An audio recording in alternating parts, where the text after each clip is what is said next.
Taarifa za msiba nimezipokea nikiwa nyumbani kwangu baada ya kuwa nilikuwa location kama siku 3. Kwa hiyo jana nimerudi nyumbani nikawa niko busy tu na kazi za pale nyumbani, sikuingia hata mtandaoni. Lakini ilipofika majira ya jioni nikapokea simu kutoka kwa baadhi ya rafiki yangu.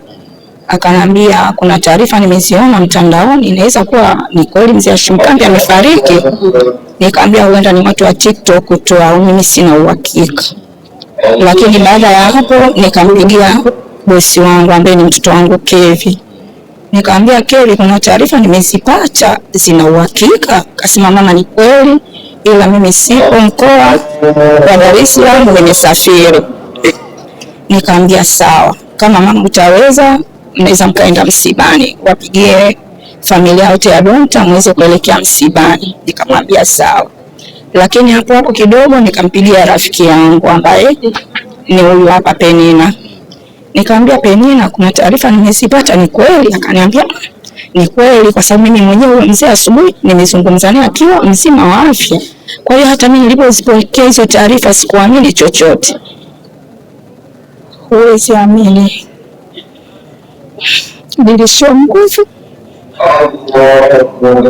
Ikabidi mimi nikae tu kwanza nitafakari. Nikajaribu kuchukua simu yangu nimpigie mama Tina, lakini ikawa roho inaniambia muache, sasa atakuwa yuko kwenye wakati mgumu.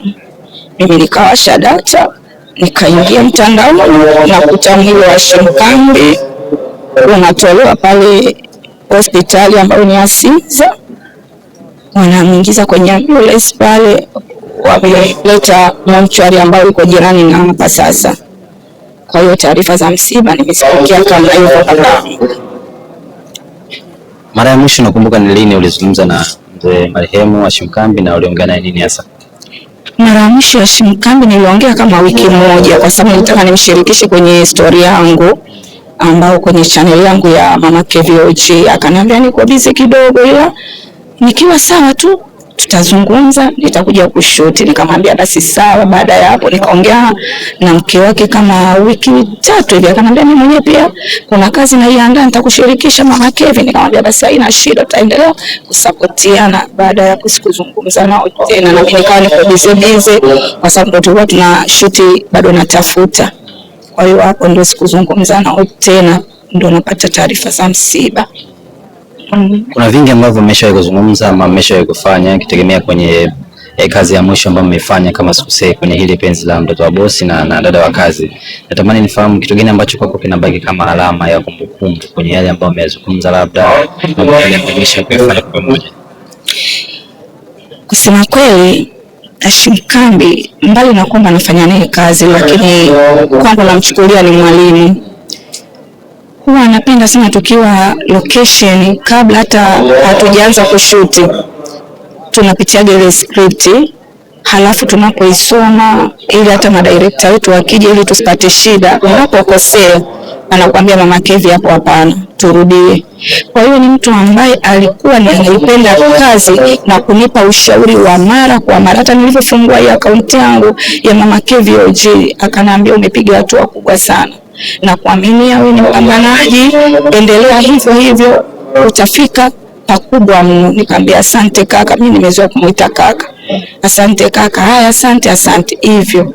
Huwa tunaongeaga sana mara kwa mara, lakini ndani ya hizi wiki 2 yani kama kuna kitu na mimi pia kimenifunga kwake. Sikumtafuta baada ya kuniambia yuko busy, ila kama nitaingia set tu muda wote akiwa free mimi nimtafuta. Yani uko free kwangu mimi, niambia chochote wewe nishirikishe tu, tutasaidizana. Kwa hiyo nilikuta naingia kwenye simanzi, ameondoka kabla hata ile ndoto ya kufanya naye kazi kwenye account yangu tena imepotea. Mlikuwa ni watu ambao wana muunganiko nzuri mume na mke kwenye penzi la mtoto wa bosi na dada wa kazi, na leo hayupo duniani, ameshatangulia. Kitazama vile ambavyo kwa mnaishi, vile ambavyo mnaigiza, ni mume design gani ambaye ameondoka kwenye sanaa yako ambayo ulikutana naye kwenye kazi ile? Kusema ukweli, yule baba kwanza anaposimama kwenye cast kama ya mume, ni mume kweli.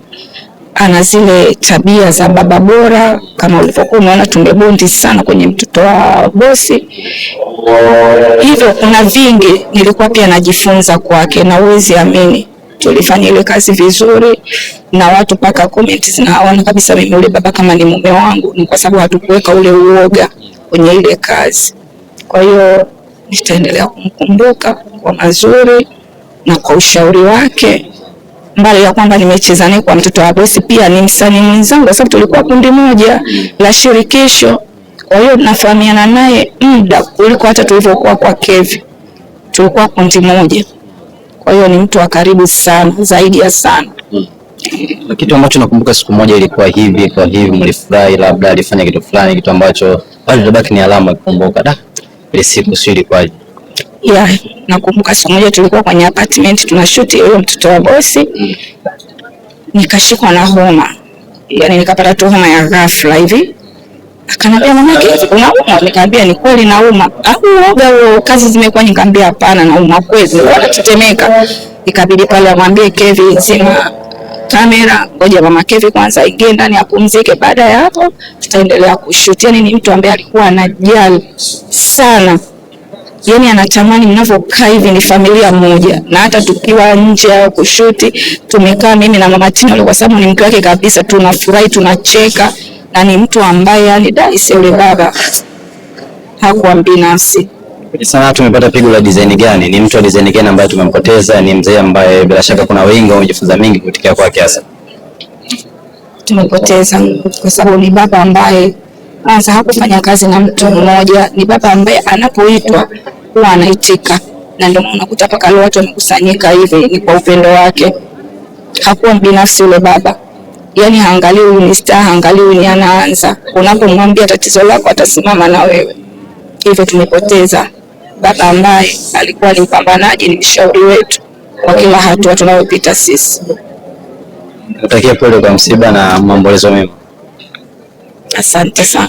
Msiba ni wako wetu sote. Kikubwa ni kumwombea mwenzetu akapumzike basi. Naomba nikwambie, sasa nilikuwa busy na mimi nilikuwa na shoot. Na picha ambazo kwa amekutumia zilikuwa zinahusu nini?